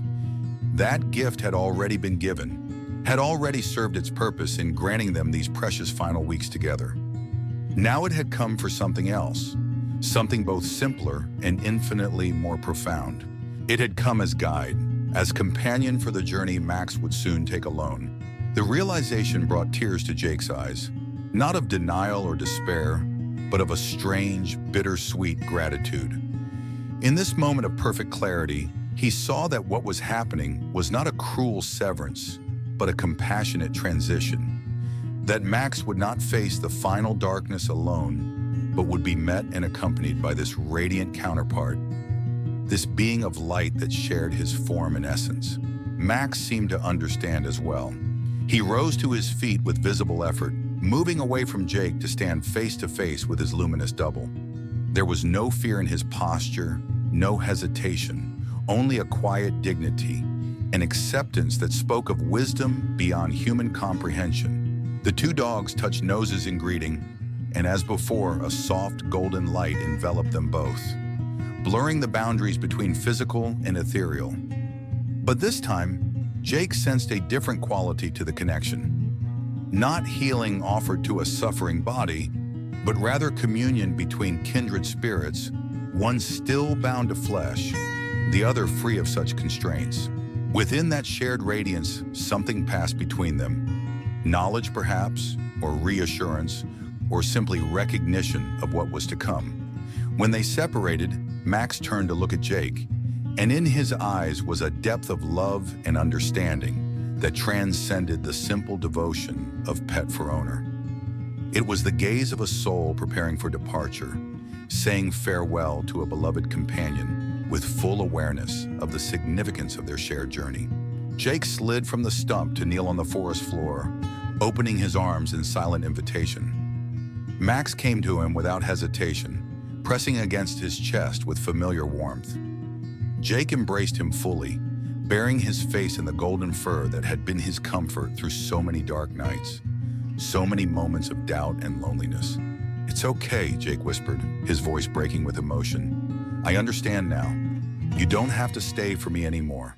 Max leaned back slightly to look at him, his amber eyes reflecting the golden light that filled the clearing. In that gaze, Jake read confirmation that Max had indeed stayed for him, had fought against the cancer's progression, not just from the natural will to live, but from the deeper desire to ensure Jake would be all right when the time for parting came. "I'll be okay," Jake promised, stroking Max's head gently. "You taught me how to live again, how to love, how to find meaning. That doesn't end when you go." Max licked his cheek once, a gesture so simple yet so profound in its tenderness, that Jake felt his heart might break with the weight of it. Then Max turned back toward the luminous dog, who had been waiting patiently at the edge of their embrace, a silent witness to this farewell between beings who had saved each other in ways beyond words. The sun was setting now, its final rays slanting through the opening in the canopy to bathe the clearing in deepening gold. The luminous dog stepped forward again, its radiance intensifying as the natural light faded, as if absorbing the day's last warmth to sustain its glow through the coming night. Max moved toward it with slow but steady steps, pausing once to look back at Jake, not in uncertainty but in reassurance, a final wordless communication. Remember me, but do not grieve too deeply. I am not leaving, only changing. Then Max and his luminous counterpart stood side by side, their forms gradually merging in the gathering twilight until Jake could no longer clearly distinguish where one ended and the other began. The golden light that surrounded them pulsed once, brightly, illuminating the entire clearing with a radiance that seemed to penetrate to the heart of every living thing. The ancient trees, the moss-covered ground, Jake himself. In that moment of perfect illumination, Jake felt rather than saw Max's transformation, a release, a lightening, as the suffering body was gently set aside, and what remained, the essential Maxness that Jake had loved beyond reason, merged fully with the luminous presence that had come to guide him onward. When the light faded to a softer glow, only one figure remained, the radiant dog, now somehow incorporating aspects of Max's individual presence while remaining essentially other. It regarded Jake with eyes that held both ancient wisdom and the specific love that had defined his bond with Max, a paradoxical combination that defied rational understanding but resonated with emotional truth. Jake remained kneeling, tears flowing freely now, but without the desperate grief he had feared would consume him at this moment. Instead, he felt a profound peace, a certainty that transcended the evidence of his physical senses. Max was gone, yet not gone, transformed rather than ended, continuing in a form beyond Jake's full comprehension, but not beyond his capacity to recognize and love. The luminous dog approached him one final time, stopping just within reach. Jake extended his hand slowly, uncertain if touch was possible between his physical form and this being of light.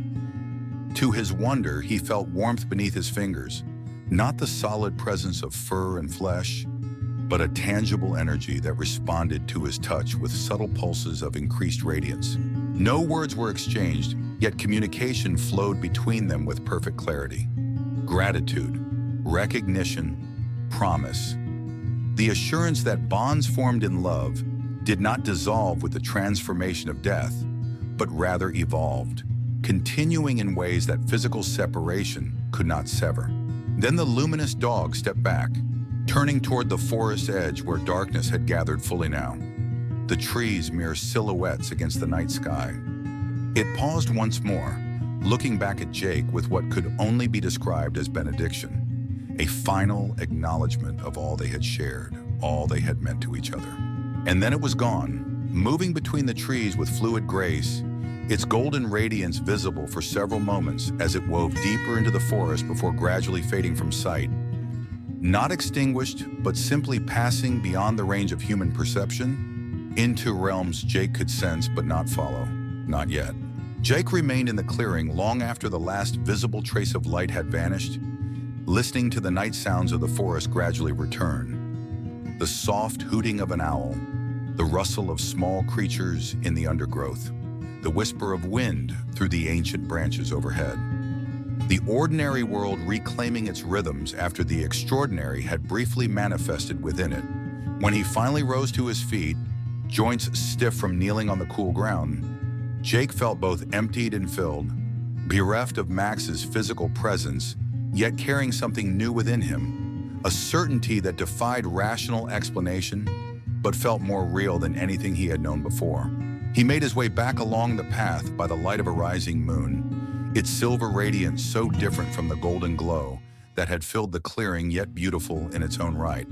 illuminating the way forward step by step.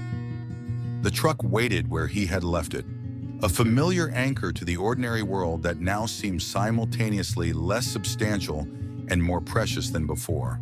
Jake drove away from Green Hollow in solitude, the passenger seat empty beside him for the first time since their journey began. Yet the emptiness felt different than he had feared. Not an absence to be endured, but a presence to be honored. A space held open in recognition that what had occupied it had not been lost but transformed. As the miles accumulated between him and the ancient forest, Jake found himself speaking aloud occasionally, sharing observations about the landscape, memories of their travels together, thoughts about what might lie ahead. Not from denial of Max's passing or delusion about his continued physical presence, but from the deep certainty that the connection between them remained intact across the boundary that separated their current states of being. When he finally reached home in the early hours of morning, the cabin welcomed him with familiar comfort. The porch where they had sat watching countless sunsets, the yard where Max had chased squirrels with boundless enthusiasm, the rooms that held the accumulated evidence of their shared life. Jake moved through these spaces slowly, touching objects that held particular memories. Max's favorite rope toy, worn thin in the middle from countless games of tug, the blue ceramic water bowl with paw prints around the rim, the old blanket still bearing golden hairs that caught the light as Jake lifted it from the couch. These physical remnants were precious now, tangible connections to what had been. Yet Jake found they didn't carry the devastating weight of loss he had anticipated. Instead, they felt like affirmations, evidence of a life fully lived, a bond completely formed, a love that had transformed them both in ways that neither time nor death could diminish. He stepped onto the porch as dawn broke over the eastern hills, painting the sky in shades of rose and gold that reminded him of the light in the circular clearing. The air was crisp with autumn, carrying the scent of pine and distant wood smoke, the promise of change inherent in the turning season. Jake sat in the old rocking chair, watching the day emerge from darkness with new eyes, eyes that had glimpsed something beyond ordinary perception and been forever altered by the vision. The grief was there, a hollowness beneath his ribs that would take time to heal. But alongside it was something else, something he had not expected to find in the aftermath of loss. Wonder at the mystery he had witnessed, at the vastness of a world that contained such possibilities, at the continuation of love beyond the boundaries he had once accepted as absolute. Wonder that opened pathways through grief, not denying its reality, but placing it within a larger context where it could be carried with dignity rather than despair. As the sun cleared the horizon, casting long shadows across the yard where Max had played, Jake felt a subtle shift in the quality of light, a momentary intensification, a fleeting golden warmth that seemed to brush against his consciousness like a familiar touch. Gone almost before he could register its presence, yet unmistakable in its significance. Jake smiled, his heart both heavy and light with the paradox of it all. The ending that was not an ending, the absence that contained presence, the loss that somehow, impossibly, held within it the seed of continuation. "I'll see you again, buddy," he said softly to the morning air. "Not yet, but someday." And somewhere beyond ordinary hearing, in realms where light and love continued in forms beyond human comprehension, he knew his words were received, acknowledged, affirmed. 1 year later, Jake stood at the edge of Green Hollow, watching autumn leaves spiral down through shafts of golden afternoon light. The forest had changed with the seasons, summer's lush growth giving way to the more austere beauty of fall, the underbrush thinning to reveal the graceful architecture of ancient trunks and branches. Yet the essential character of the place remained unchanged. The hushed atmosphere, the sense of ancient presence, the feeling of standing at the threshold between ordinary reality and something vaster, more mysterious. Jake had returned many times since that night when Max had transformed from physical companion to something beyond categorization. Not from morbid attachment to the sight of loss, but rather from a growing understanding of Green Hollow as a place where the boundaries between worlds grew thin, where communication across that divide became possible in ways that defied rational explanation, but resonated with emotional truth. Sometimes he came simply to sit in the circular clearing, feeling the peculiar energy of the place flow around and through him like a gentle current. Sometimes he brought his camera, documenting the subtle shifts in light and shadow that seemed unique to this forest. Sometimes he brought a journal, recording experiences that would sound like fantasy to anyone who hadn't witnessed what he had, yet were more real to him than much of what passed for reality in the everyday world. Today's visit had a special significance. 1 year since Max's transformation, one full cycle of seasons completed in his absence. Jake carried a small backpack containing items he had carefully selected. Max's favorite toy, a lock of golden fur preserved in a small wooden box, a printed copy of the photograph from their first visit to Green Hollow, with its mysterious blur that had presaged so much. Not offerings in the religious sense, but acknowledgments, physical tokens of a connection that continued beyond physical presence, anchors for memories that remained vivid despite the passage of time. The main trail welcomed him with familiar embrace, dappled light playing across the path as he made his way deeper into the hollow. Jake walked slowly, savoring each step, each breath of the pine-scented air, each moment of solitude that wasn't truly solitude at all, but rather a different quality of companionship, less tangible than Max's warm presence at his side had been, but no less real in its own way. When he reached the fork where the side path led toward the circular clearing, Jake paused, sensing a subtle shift in the forest's energy. The quality of light seemed to intensify slightly. The ambient sounds, bird calls, rustling leaves, his own footsteps, taking on a crystalline clarity that suggested heightened perception rather than actual change in volume. He smiled, recognizing the signs from previous visits. The hollow was acknowledging him, perhaps even welcoming him back to the place where the veil between worlds had momentarily parted to allow him glimpses of what lay beyond. The circular clearing appeared as he remembered it, the 7 massive Douglas firs standing sentinel around the perimeter. The enormous stump at the center worn smooth by countless seasons.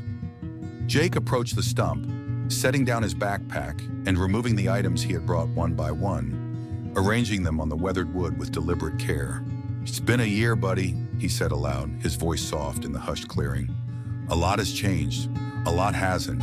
He had spoken aloud during each visit, not from belief that his physical voice could bridge the gap between worlds, but rather from the comfort of articulating thoughts that otherwise remained too complex, too laden with emotion to fully process. Sometimes it felt like conversation, sometimes like prayer, sometimes simply like thinking aloud in a place where such thoughts seemed welcome. "I'm doing okay," Jake continued, running his fingers over the lock of golden fur, feeling its silky texture against his skin. "Better than I expected, honestly. The cabin feels different without you there, but not empty. Never empty." He paused, listening to the forest sounds around him. The soft creaking of branches in the breeze, the distant call of a hawk circling above the canopy, the subtle rustle of undergrowth as small creatures went about their business, undisturbed by his human presence. "I've been thinking a lot about what happened here," Jake said after a while, "trying to make sense of it. Not sure I ever will completely, but I'm okay with that now. Some things aren't meant to be fully understood, just experienced, witnessed." The afternoon light slanted more steeply through the opening in the canopy, painting the clearing in deepening gold as the sun began its descent toward the western horizon. Soon it would be twilight, that liminal time when, in his previous visits, Jake had occasionally sensed presences beyond ordinary perception, moving at the edges of the clearing, watching with what felt like benevolent interest. "The strangest part," Jake continued, "is that I don't feel like I lost you. Not really. Changed, yes. Transformed, but not gone." He smiled slightly, acknowledging the apparent contradiction in his words. "I know how that sounds. I know what most people would think if I tried to explain it. But it's true all the same." As he spoke, Jake became aware of a subtle shift in the quality of light within the clearing, not dimming with the approaching sunset, but rather intensifying in a way that had become familiar from his previous visits. The golden glow seemed to gather substance and form from the very air, concentrating near the forest edge where the path they had followed on that final journey disappeared among the trees. Jake watched without surprise as the luminous figure emerged gradually from the gathering light. The radiant dog that had come for Max a year ago, that had guided him beyond the boundaries of physical existence. It approached with fluid grace, its form both distinct and somehow permeable, as if composed of light given temporary cohesion through will or purpose. In the year since Max's transformation, Jake had caught glimpses of this presence during his visits to Green Hollow. Brief manifestations at the periphery of vision, momentary intensifications of light that suggested attention rather than random natural phenomena. But never had it appeared so fully, so clearly as it did now, moving with deliberate purpose toward the center of the clearing where Jake waited. The luminous dog stopped a few feet away, regarding Jake with eyes that held both ancient wisdom and a specific quality of recognition that made his heart contract with emotion. For within that radiant gaze was something unmistakably familiar, the essential Maxness that Jake had loved beyond reason, now incorporated into this being of light while remaining distinctly itself. "Hey, buddy," Jake said softly, his voice thick with emotion. "I was hoping you might visit today." The luminous dog tilted its head slightly in a gesture so characteristic of Max that Jake felt tears spring to his eyes despite his smile. There was communication in that simple movement, in the steady gaze that met his own. Not words, not even concepts precisely, but rather a direct transmission of meaning that bypassed language entirely. Reassurance, recognition, continuation. Jake extended his hand slowly, remembering the warmth he had felt beneath his fingers during their last encounter. Not the solid presence of fur and flesh, but a tangible energy that responded to his touch. The luminous dog stepped forward to meet the gesture, and once again Jake experienced that impossible contact. A connection that bridged the gap between his physical form and this being of light with perfect clarity. In that moment of connection, Jake sensed rather than saw flashes of something. Not memories exactly, not visions in the ordinary sense, but impressions of where Max now existed. A realm of light and movement and purpose, of connections between all living things, past and present, of continued growth and exploration beyond the constraints of physical form. It was too vast, too different from human experience to fully comprehend. Yet Jake understood enough to know that Max was not simply continuing, but thriving, that what he had witnessed in this clearing a year ago had not been an ending, but rather a homecoming, a return to a state of being more natural to the essential self than the temporary housing of physical form. The communication flowed both ways, Jake realized with wonder. Just as he was receiving impressions of Max's continued existence, so too was he conveying his own experiences of the past year. The grief that had gradually transformed into a different kind of presence. The ways in which his life had both changed and remained the same. The deepening appreciation for mystery that had altered his perception of the world. There was approval in the luminous dog's response. A sense of confirmation that Jake was following a path that aligned with some larger purpose. Not predetermined or imposed, but rather discovered through the very act of walking it with awareness and intention. Then with gentle clarity, Jake received a final impression that this visit, this full manifestation, was both gift and closure. Not an ending to their connection, which would continue in more subtle ways, but rather the completion of a cycle that had begun with Max's entry into Jake's life and now found its fulfillment in this mutual recognition across the boundary between worlds. The luminous dog stepped back, breaking the physical contact but maintaining the gaze that held such profound communication. Jake felt no desperation at this withdrawal, no fear of loss, only a deep gratitude for what had been shared. A confirmation of continuation that transcended the need for regular manifestation. "Thank you," Jake said simply, the words inadequate yet necessary, a human gesture toward an exchange that had occurred on levels beyond language. The luminous dog dipped its head once in acknowledgement, then turned and began moving back toward the forest edge. Its radiance undimmed, but somehow less concentrated now, as if preparing to reintegrate with the larger field of energy from which it had temporarily distinguished itself. Jake watched without sadness as the golden form wove between the ancient trees, visible for several moments before gradually fading from sight. Not extinguished, but simply passing beyond the range of human perception, returning to realms he could sense but not follow. Not yet.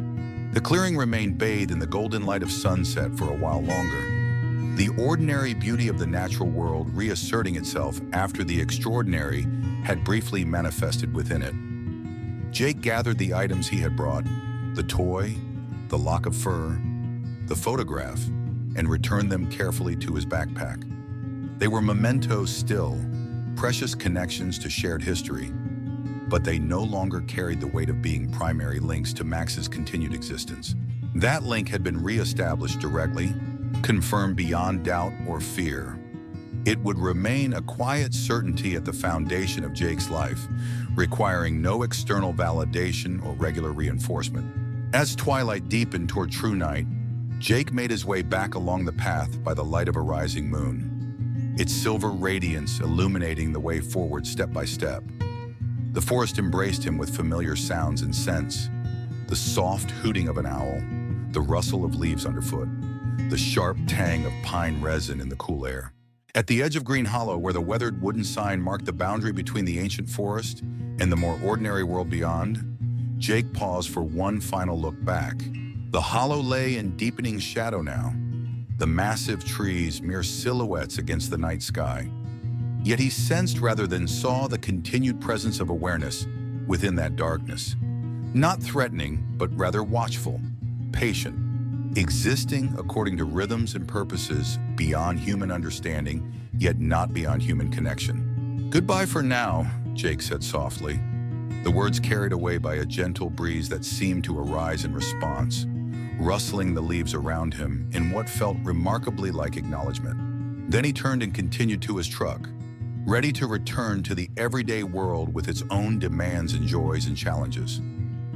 But he carried something with him now that altered his perception of that world, a certainty born of direct experience, a knowledge that transcended belief or hope or faith, the certainty that love, once formed, continued beyond all apparent endings, that connections once established remained intact across the boundaries between states of being, that death, rather than severing such bonds, merely transformed them into something new, something that encompassed rather than erased what had come before.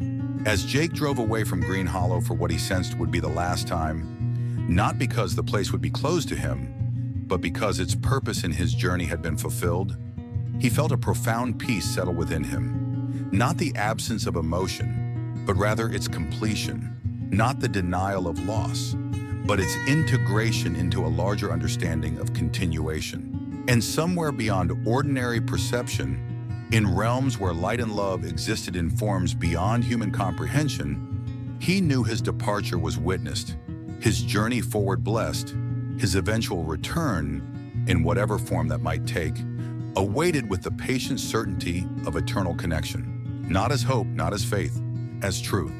If you've ever had a four-legged friend touch your heart in a special way, share their story with us. Max may not be the only dog, but he'll always be one of the unforgettable ones. Don't forget to like, share, and subscribe to catch more heartfelt, inspiring stories. Thank you for listening.